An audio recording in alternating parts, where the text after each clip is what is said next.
Bring in Miri, a senior fellow at the International Institute for Counterterrorism based in Israel. She spent 20 years in the IDF, and she joins us tonight from Toronto, Canada, well-known face here on the show. Miri, really good to see you. Appreciate you being with us. Let me start off with what our correspondent Matthew Chance was just talking about there, and these reports out of Israel, Israeli media, that Prime Minister Netanyahu is trying to push for a, quote, full conquest of Gaza. From a military standpoint here, Miri, what does that conquest mean?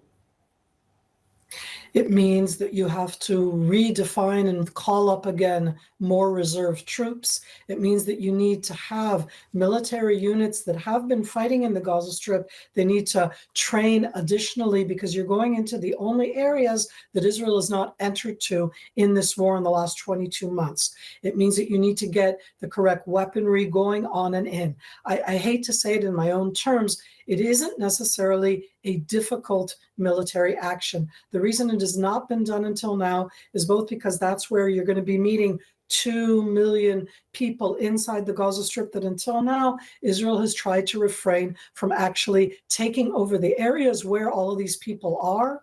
And that is always, it's taking the responsibility. And military are not good inside these areas where you have a lot of civilians. That's always going to be a challenge. But the military action itself is one which is clear cut. It takes training, more forces. That's what would need to be done. I don't think it would be immediate.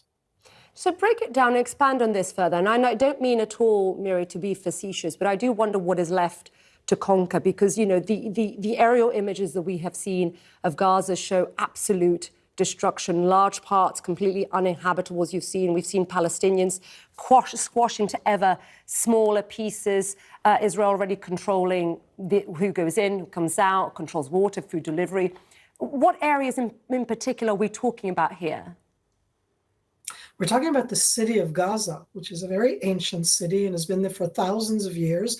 It's the main city within the whole Gaza Strip. We never properly at all entered into the city. And I absolutely appreciate both your comment, I myself, the lack of nuance on the way that we talk about things. Both in yourself, Issa, before you quoted the health ministry in the Gaza Strip, and I'm going to say the Hamas terror group's health ministry in the Gaza Strip. And that means that I absolutely know and acknowledge that we have destroyed so much within the Gaza Strip, and yet 2.2 million people are there. I completely understand the horrific aspect of 60,000 people inside the Gaza Strip. It's a war zone.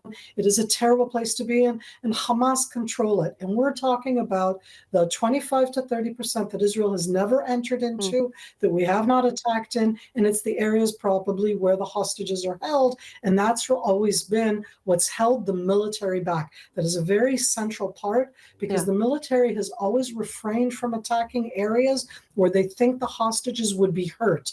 There's something else if you're trying to go in to rescue them. But in these cases, they're being held in such a way that if you go in, you really are endangering them.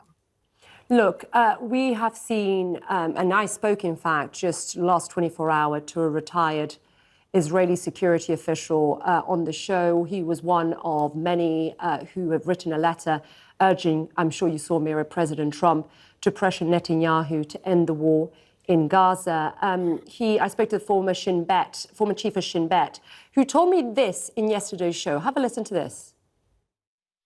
Today, we achieved all our military goals. There is no political goal, and there is no day after.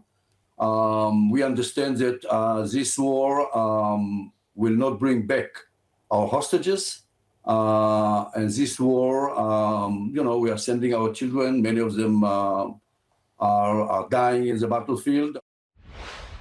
He also went on to say in that letter, Miri, he said, it is our professional judgment that Hamas no longer poses a strategic threat to Israel. Given what you said previously, I mean, do you agree with this? These are career admirals, people who've had decades of experience. What is your response to this?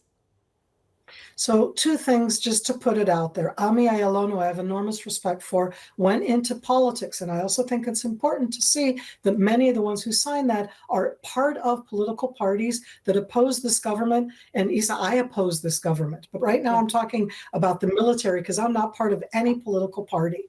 And I say that because at the end, politics comes into it, your ideology and how you view it. Having said that, I looked at that whole list of that amazing list of people there, and these are things that they would not have said when they were in service.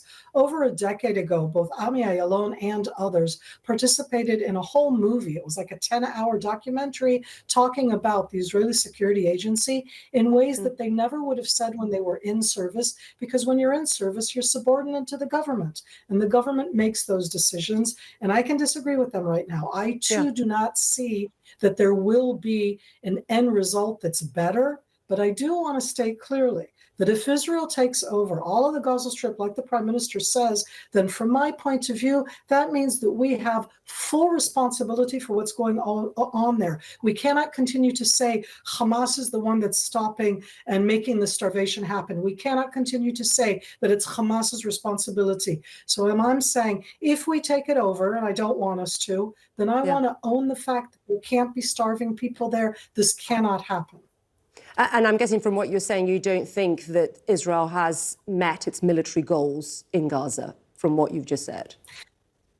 The military goals are complex, just like this whole war, because you both want to bring back the hostages. That's part of the military goal. You do want Hamas to be destroyed. Hamas is a terror organization. This isn't about the Palestinian people. And within those goals, it's very challenging. You can't do total victory. And in that, I'm saying something very much against this prime minister who talks about a term, total victory. I do not think that's something you can achieve. But you can achieve a victory that we can live with as people. And I don't think right now that the military action will bring that about. I do think that if we do the military action, that we need to take full responsibility for the 2.2 million people who are in the Gaza Strip, and we do not do that right now.